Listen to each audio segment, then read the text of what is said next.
The hero's journey begins with a call to adventure.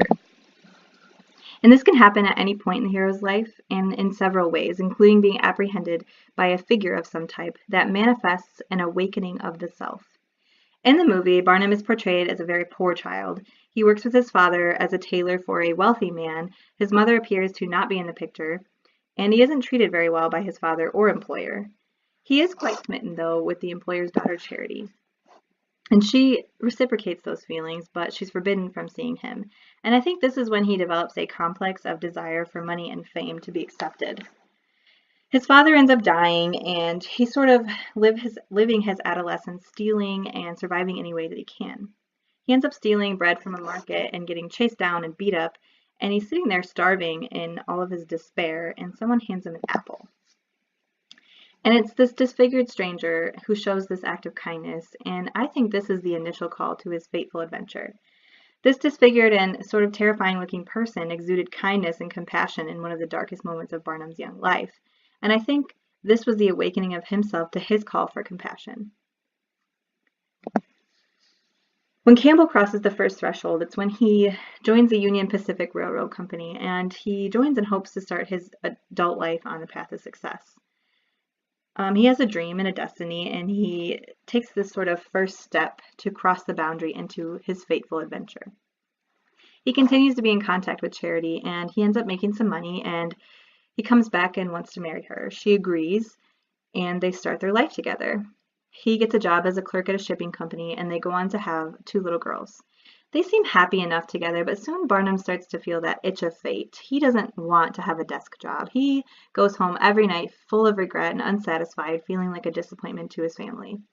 This is when Barnum sort of sits in the belly of the whale and just wallows.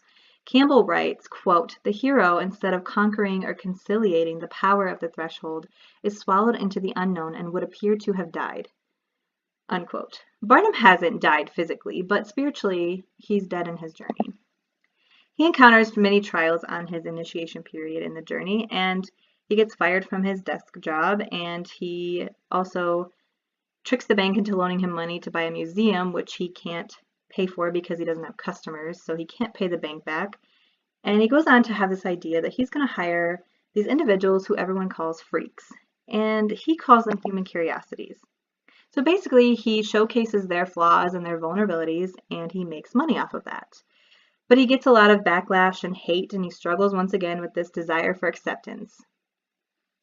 So he sort of takes this baby step toward his original journey, and he takes a look at his life and says, I want to champion these people and showcase their strengths and help them overcome these fears and be comfortable with themselves. And they start to become this little family, and it just still isn't enough for Barnum. He still wants that public outlook of prestigiousness for his business.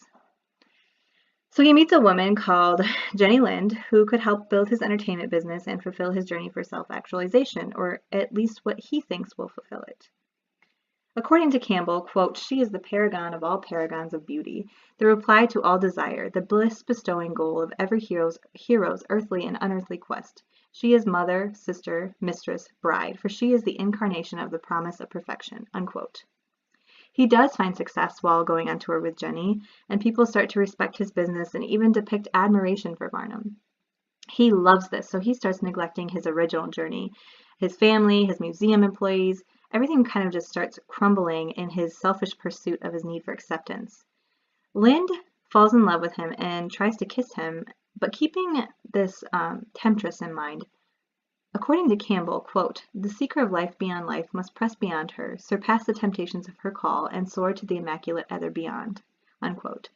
So he rejects her, and he decides he wants to go home.